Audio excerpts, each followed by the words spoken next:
Hello student, कल हम आपको बताया था कि रासायनिक समीकरणों को संतुलित करने के लिए हम आपको उसके बारे में बताएंगे। तो यहाँ देखिए, हम दो लिखे हैं, अभी चरणबद्ध तरीके से लिखते जाएंगे एक एक को संतुलित करके। तो यहाँ हम देखते हैं, पहला हमारा समीकरण है CaOH whole twice HNO3 gives CaNO3 का whole twice plus H2O। Calcium hydroxide अर्थात बुझा चूना नाइट्रिक अम्ल से क्रिया कर रहा है, कैल्शियम नाइट्रेट और जल बन रहा है। तो इस समीकरण को हमको संतुलित करना है, ये असंतुलित है। संतुलित हम आपको बता चुके हैं, रासायनिक समीकरण में तीर के इधर वाले भाग को हम अभिकारक कहते हैं। मान लीजिए अभिकारक ये हमारा A है और ये B क्या है, HNO3 है, और C और D हमारी क्या बने हैं, प्रोडक्ट बने हैं। तो तीर के उधर जो है हमारा उत्पाद होता है, तीर के इधर अभिकारक। तो ये इसका किसका समीकरण हो गया, रासायनिक समीकरण हो गया। अभिकारकों की आपस में क्रिया द्वारा जो उत्पाद बनते हैं उनको जब हम रासायनिक सूत्रों द्वारा प्रदर्शित करते हैं तो उसी को रासायनिक समीकरण कहते हैं। तो यहाँ देखिए हमको दोनों प्रकार का मिलेगा। हम शब्दों में भी लिखा इस प्रश्नावली में है, हम प्रश्नावली के सभी कर लेंगे चरणबद्ध तरीके से। ज़्यादा बड़ा वीडियो लोग देखते हैं, इसलिए हम थोड़ा थोड़ा बैलेंस कर रहे हैं, 2-2, 3-3, 4-4 बैलेंस करेंगे तब आपको बहुत अच्छी तरीके से उसको समझ में आएगा। तो हम आप यहाँ पता करते हैं। तो यहाँ हम पहले समीकरण को लेते हैं। पहला समीकरण है हमारा कैल्शियम हाइड्रोक्साइड HNO3 से क्रिया कर रहा है और हमारा बन रहा है क्या, यहाँ पर कैल्शियम नाइट्रेट CaNO3 का होल ट्वाइस प्लस H2O।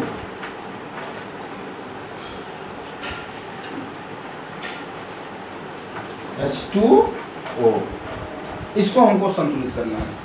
तो असंतुलित समीकरण क्या है, असंतुलित समीकरण वो है जब हम देखिए अभिकारक से हमारे उत्पाद बने हैं, तो हमारे कितने प्रकार के तत्व हमारे अभिकारक में है और उनकी परमाणुओं की संख्या कितनी है, उतने ही प्रकार के तत्व उत्पाद में रहने चाहिए और उनके परमाणुओं की संख्या ही बराबर होनी चाहिए। उसी को हम संतुलित रासायनिक समीकरण कहते हैं। तो ये असंतुलित क्यों है, इसमें देखें हम कौन सा असंतुलित है। तो संतुलित करने के लिए पहले हम 1 by 1 जितने भी तत्व इधर हैं उतने तत्व उधर होने चाहिए, और उन तत्वों के जितने परमाणु या अणु इधर हैं उत्पाद में भी उतने ही परमाणु अणु होने चाहिए। तो इसमें देखें असंतुलित क्या है। पहला तत्व है हमारा कैल्शियम। कैल्शियम यहाँ एक है, उत्पाद की तरफ भी, तीर के उधर भी, इधर भी एक है। कैल्शियम हमारा संतुलित है, इसको हमको संतुलित नहीं करना है। दूसरा हमारा है ऑक्सीजन। यहाँ जब बगल में राइट साइड में जब गुणा होगा तो केवल उसमें या ब्रैकेट में जो भी रहेंगे उसमें गुणा होगा। जैसे ऑक्सीजन का 3 लिखा है तो 3 अणु ऑक्सीजन के यहाँ 3 परमाणु हो गए, लेकिन हाइड्रोजन और नाइट्रोजन के एक ही है। लेकिन जब आगे की साइड में यहाँ पर हम लिखेंगे, यहाँ पे लिखेंगे तो उससे सब में गुणा होगा। जैसे यहाँ 2 लिख देंगे तो 2 हाइड्रोजन हो जाएगा, 2 नाइट्रोजन, लेकिन ऑक्सीजन यहाँ 3 है तो 2 अगर यहाँ लिखेंगे तो ऑक्सीजन 3 दूनी कितना हो जाएगा, 6 हो जाएगा। तो असंतुलित क्या है, पहले हम इसका पता करते हैं। तो कैल्शियम संतुलित हो गया। ऑक्सीजन इधर देखिए 2 है और HNO3 में 3 है, तो अभिकारक की तरफ कुल ऑक्सीजन कितना हो गया, 3 + 2 = 5। ये क्या हो गया, ऑक्सीजन अणुओं की संख्या। इधर हम देख रहे हैं ऑक्सीजन कितना है, तो देखिए ब्रैकेट में 3 है नाइट्रेट में, और यहाँ पे इसका ट्वाइस कितना है, 2, तो 3 दूनी कितना हो गया, 6 ऑक्सीजन इसमें हो गया। और एक किसमें है, एक हमारा H2O में है, तो 6 एक कितना हो गया, 7। तो हमारा ऑक्सीजन असंतुलित है, इसको हमको संतुलित करना है। अब हम देखते हैं और कौन सा तत्व इसमें असंतुलित है। तीसरे पे आएंगे, हाइड्रोजन। यहाँ 2 है और HNO3 में नाइट्रिक अम्ल में 1 हाइड्रोजन है। इस प्रकार अभिकारक की तरफ 2 और 1 कितने हैं, कुल हाइड्रोजन की संख्या कितनी हो गई, कुल 3 हो गई। और इधर हम देखेंगे हाइड्रोजन कितना है, तो इधर हाइड्रोजन है हमारा 2 जल में, यहाँ पे 3 है और यहाँ पे क्या है, 2 है। तो हाइड्रोजन भी हमारा क्या है, डिसबैलेंस है। ऑक्सीजन भी डिसबैलेंस है, इसको भी बैलेंस करना है, और हाइड्रोजन भी डिसबैलेंस है, इसको भी हमको बैलेंस करना है।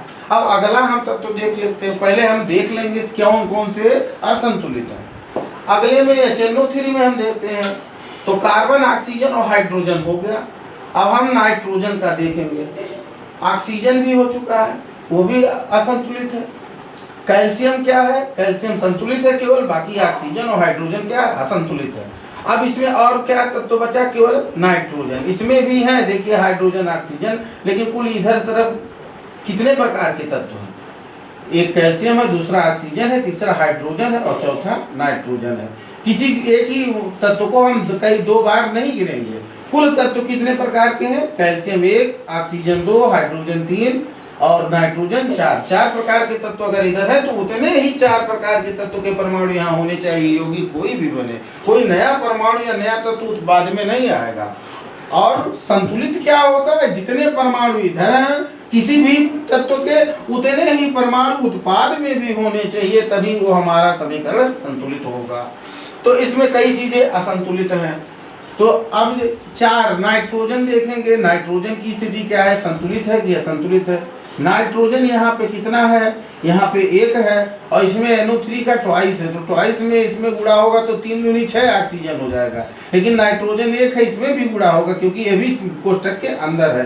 तो 2 एकम कितना नाइट्रोजन हो गया, 2। तो इधर नाइट्रोजन का 1 परमाणु है, लेकिन इधर नाइट्रोजन के 2 परमाणु है, तो यह भी क्या है, असंतुलित है। तो इन 4 तत्वों में केवल हमारा एक कैल्शियम संतुलित है, इधर और उधर दोनों तरफ अभिकारक उत्पाद की तरफ एक एक ही परमाणु है। तो हम पहले असंतुलित में 3 तत्व हैं हमारे, ऑक्सीजन है, हाइड्रोजन है और नाइट्रोजन है। तो इसमें हम सबसे पहले संतुलित करने का नियम है, जिसके सबसे कम परमाणु होते हैं हम पहले उसको संतुलित करते हैं। तो देखिए ऑक्सीजन के तो 3 दूनी 6 है, हाइड्रोजन का 3 है, इधर 2 है। नाइट्रोजन तीनों में से जो असंतुलित है, इसमें सबसे कम नाइट्रोजन के परमाणु है, इधर 1 है और उधर 2 है। तो हम पहले नाइट्रोजन को संतुलित करेंगे।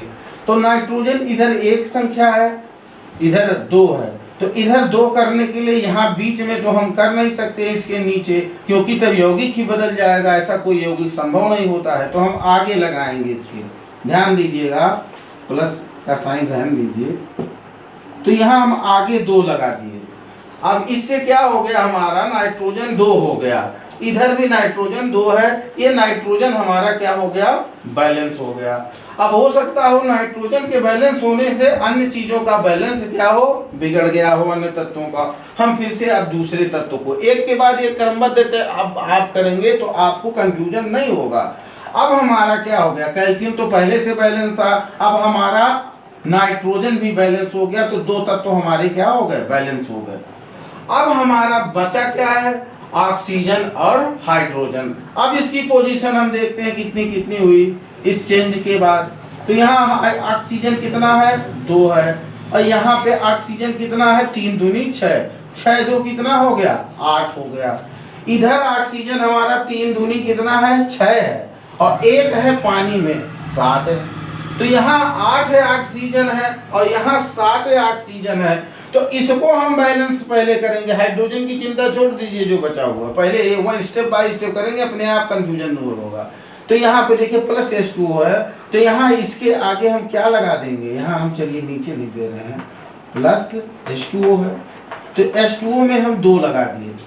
अब 2 हमने लगा दिया तो यहाँ 2 से इसमें भी गुणा होगा और इसमें भी, तो ऑक्सीजन यहाँ 2 हो गया, और 3 दूनी इसमें कितना है, 6, और 6 2 ऑक्सीजन कितना हो गया, 8। अब इधर भी ऑक्सीजन 3 दूनी 6 इसमें हो गया और 2 कैल्शियम हाइड्रोक्साइड में है, तो 6 2 8। अब 8 8 ऑक्सीजन भी बैलेंस हो गया। अब हमारे 3 तत्व यहाँ बैलेंस हो गए, कैल्शियम पहले से बैलेंस था, दूसरे नंबर पे हमने नाइट्रोजन को बैलेंस कर दिया, तीसरे नंबर पे हमने ऑक्सीजन को बैलेंस कर दिया। अब एक ही केवल बचा है हमारा हाइड्रोजन। अब हम हाइड्रोजन को बैलेंस करते हैं, देखते हैं कि हाइड्रोजन हमारा बैलेंस हुआ कि नहीं बैलेंस हुआ। हाइड्रोजन यहाँ पर 2 है और यहाँ पे देखिए 2 है, 2 और 2 कितना हुआ, 4, और यहाँ पे देखिए इसमें हाइड्रोजन है नहीं, यहाँ पे है, तो 2 दूनी कितना हो गया, 4 हो गया। इस प्रकार हमारा ये पूरा समीकरण क्या हो गया, संतुलित हो गया। अगर तो आपको नहीं समझ में आया होगा तो वीडियो आप फिर से प्रीवियस बैक करके फिर से देखिएगा, तब आपको आसानी से समझ में आएगा। धीरे मोड पे करके देखिएगा, स्लो मोड पे, तो आप समझेंगे, या रोक कर भी आप उसको देख सकते हैं जिससे आपका क्लियरेंस हो। अब हम दूसरे समीकरण को सॉल्व करते हैं। दूसरा समीकरण है हमारा सोडियम हाइड्रोक्साइड NaOH, जिसको कास्टिक सोडा भी कहते हैं। जब ये H2SO4 हमारा क्या है? H2SO4 हमारा है सल्फ्यूरिक अम्ल, जिसको हिंदी में क्या कहते हैं? गंधक का तेजाब। तो जब कोई अम्ल और क्षार क्रिया करते हैं तो आप जानते हैं उदासीनीकरण क्रिया में साल्ट और क्या बनता है? वाटर। तो यहाँ साल्ट हमारा NaCl खाने वाला नमक तो बन नहीं रहा है, सोडियम सल्फेट बन रहा है, लेकिन ये भी साल्ट है। धातु के क्लोराइड, सल्फेट, ये सब क्या होते हैं? साल्ट होते हैं। जब भी कोई अम्ल और क्षार क्रिया करेगी तो वाटर, वहाँ साल्ट और वाटर ही बनेगा। अब साल्ट किस पे निर्भर करता है? अगर यहाँ HCl होता तो आपका साधारण नमक बन जाता है। फिलहाल उसको छोड़िए, यहाँ हम संतुलित कर रहे हैं, तो इसमें पहले हम देखेंगे असंतुलित क्या है समीकरण में। तो पहले ये देखेंगे कि तीर के इधर उधर अभिकारक में कितने प्रकार के तत्व हैं और उनके कितने परमाणु इधर हैं। फिर उधर अभिकार उत्पाद में उतने प्रकार के ही तत्व रहेंगे, लेकिन परमाणुओं की संख्या हम चेक करेंगे कम है कि ज्यादा है। अगर बराबर है तो बैलेंस, अगर नहीं बराबर है तो उसी परमाणुओं की संख्या को हम बैलेंस करेंगे, बराबर करेंगे। यही क्या होता है? रासायनिक समीकरण को संतुलित करना। तो यहाँ देखिए पहला ये हमारा डिसबैलेंस है NaOH। यहाँ NaOH में एक सोडियम है, लेकिन सोडियम सल्फेट में 2 है। अब यहाँ 2 क्यों आता है? अब ये संयोजकता जब आप पढ़े होंगे तो ये जानते होंगे बेटा कि Na+ होता है, क्योंकि इसका परमाणु क्रमांक 11 होता है सोडियम का। इसका इलेक्ट्रॉनिक विन्यास 281 होता है। तो ये बाह्यतम कोश में एक इलेक्ट्रॉन होता है, जिसको त्याग करके ये एक धन आयन बनाता है। और सल्फेट आयन पे क्या होता है? 2 ऋणावेश होता है।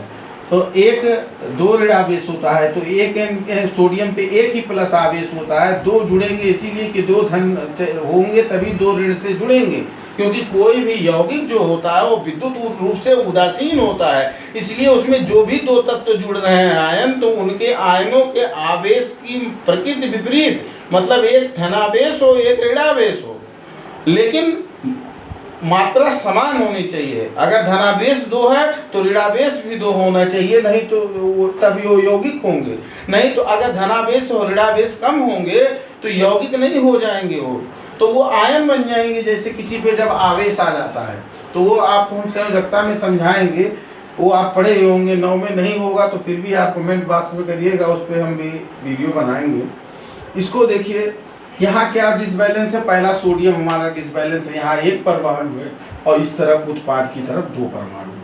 ऑक्सीजन को देखते हैं, यहाँ 1 है और 4 ऑक्सीजन हमारा है। सल्फ्यूरिक अम्ल में 4 1 कुल कितने ऑक्सीजन अणु हो गए? 5 हो गए। इधर हम देख रहे हैं सोडियम हमारा 2 है, ऑक्सीजन कितना है? 4 और 1 5 है। ऑक्सीजन बैलेंस है, ऑक्सीजन को हमको बैलेंस अभी इसमें नहीं करना है। तो हमारा ऑक्सीजन बैलेंस है, लेकिन सोडियम बैलेंस नहीं है। अब हाइड्रोजन, तीसरा तत्व तो इसमें हाइड्रोजन है। तो हाइड्रोजन के कितने परमाणु है अभिकारक की तरफ, मतलब तीर के इधर? तो 1 इसमें है NaOH में और 2 हैं आपके सल्फ्यूरिक अम्ल में H2SO4 में। तो 2 1 कितने हो गए? 3 हो गए। अब इधर देख रहे हैं हम हाइड्रोजन कितना है, इधर हाइड्रोजन कितना है? यहाँ पे हाइड्रोजन है 2। अब ये भी डिसबैलेंस है, इधर 3 है और उधर कितने हाइड्रोजन परमाणु है? 2 परमाणु है। तो दूसरा असंतुलित हो गया है, सोडियम असंतुलित हो गया और हाइड्रोजन। ऑक्सीजन क्या है? संतुलित। चौथा तत्व है हमारा सल्फर। सल्फर यहाँ पर देखिए 1 सल्फर है और यहाँ पे भी 1 सल्फर है, तो सल्फर भी क्या है? संतुलित है। तो ऑक्सीजन और सल्फर, इधर कुल 4 तत्व हैं, जिसमें से 2 तत्व ऑक्सीजन और हमारा सल्फर दोनों पहले से ही संतुलित है। असंतुलित कौन है? असंतुलित है यहाँ सोडियम और हाइड्रोजन। तो हम पहले जो सबसे कम होता है उसको हम असंतुलित को संतुलित करते हैं। तो सबसे कम है सोडियम 2 और 1 परमाणु है, हाइड्रोजन का इधर 3 और 2 है। तो इन दोनों में कम कौन है? सोडियम। तो हम सोडियम इधर 2 है और इधर कितना है? 1 है। तो Na2 कर नहीं सकते हैं, हमको इसको इसके आगे ही बढ़ाना पड़ेगा। तो यहाँ देखिए लिखते हैं हम NaOH, पहले समीकरण लिख देते हैं, plus H2SO4 gives Na2SO4 plus नीचे लिख रहे हैं हम H2O। अब यहाँ पे देखिए इधर सोडियम 1 है, उधर 2 है, तो यहाँ पे हम 2 से अगर गुणा कर देंगे तो यहाँ सोडियम और हमारा दोनों बैलेंस हो जाएगा। अब देखिए ऑक्सीजन हमारा डिसबैलेंस हो जाएगा, तो उसको नहीं हम करेंगे पहले, क्योंकि ऑक्सीजन पहले बैलेंस था, हो सकता है डिसबैलेंस हो गया है, लेकिन पहले हम अगर हम हाइड्रोजन को बैलेंस करेंगे क्योंकि वो डिसबैलेंस था, जब वो बैलेंस हो जाएगा ऑक्सीजन अपने आप हो जाएगा। आप अभी देखिएगा तो हाइड्रोजन इधर 2 1 3 है और इधर कितना है, इधर 2 1 3 था, लेकिन अब आगे यहाँ जब हमने सोडियम को बैलेंस किया तो 2 लगाया तो यहाँ 2 हाइड्रोजन हो गया, यहाँ 2 था, अब 3 से इधर इस तरफ कितना हो गया, 4 हो गया, लेकिन इस तरफ कितने हाइड्रोजन है, केवल 2 हाइड्रोजन है। तो इस यहाँ 4 हो गए, अभिकारक में उत्पाद में केवल 2 है, तो हम इस जल के आगे 2 लगा देंगे। अब देखिए 2 दूनी कितना हो गया, 4, हाइड्रोजन बैलेंस हो गया। अब हमने कहा था कि ऑक्सीजन जो आपका डिस्टर्ब हुआ था इसको बैलेंस करने से, वो अपने आप बैलेंस हो जाएगा। अभी चेक करते हैं, अभी आप देखिएगा बैलेंस हो जाएगा। अब ऑक्सीजन को हम पहले 1 बाई 1 सबको चेक कर लेते हैं, अभी आपको पता चल जाएगा। अब सोडियम पहला तत्व, कुल कितने तत्व हैं, पहला है सोडियम, दूसरा है ऑक्सीजन, तीसरा है हाइड्रोजन और चौथा है सल्फर। ये दोबारा लिया 5 बार आएगा, लेकिन तत्वों का प्रकार एक ही गिना जाएगा। तो कितने कुल तत्व हैं, 4। पहला हमारा है क्या, सोडियम, ऑक्सीजन, हाइड्रोजन और चौथा क्या है हमारा, सल्फर। तो इधर देखिए अभिकारक में, अब पहले से शुरू करते हैं। सोडियम के यहाँ कितने परमाणु हैं, 2 हैं। यहाँ इस तरफ भी कितने हैं, 3 के इधर उत्पाद में 2 हैं। सोडियम हमारा बैलेंस हो गया। दूसरा हमारा है ऑक्सीजन, यहाँ ऑक्सीजन देखिए 2 है, आगे गुणा है 2 से तो सब में होगा, तो 2 सोडियम 2 ऑक्सीजन 2 हाइड्रोजन भी होगा। तो इधर ऑक्सीजन 2 है, H2SO4 में 4 है, तो कुल कितने हो गए, 4 2 6 हो गए। अब यहाँ पे हम देखेंगे ऑक्सीजन कितना है, Na2SO4, सोडियम सल्फेट में ऑक्सीजन 4 है, और यहाँ देखिए 2 अणु जल के हैं, तो 2 एकम कितना हो गया, 2, तो 4 2 6।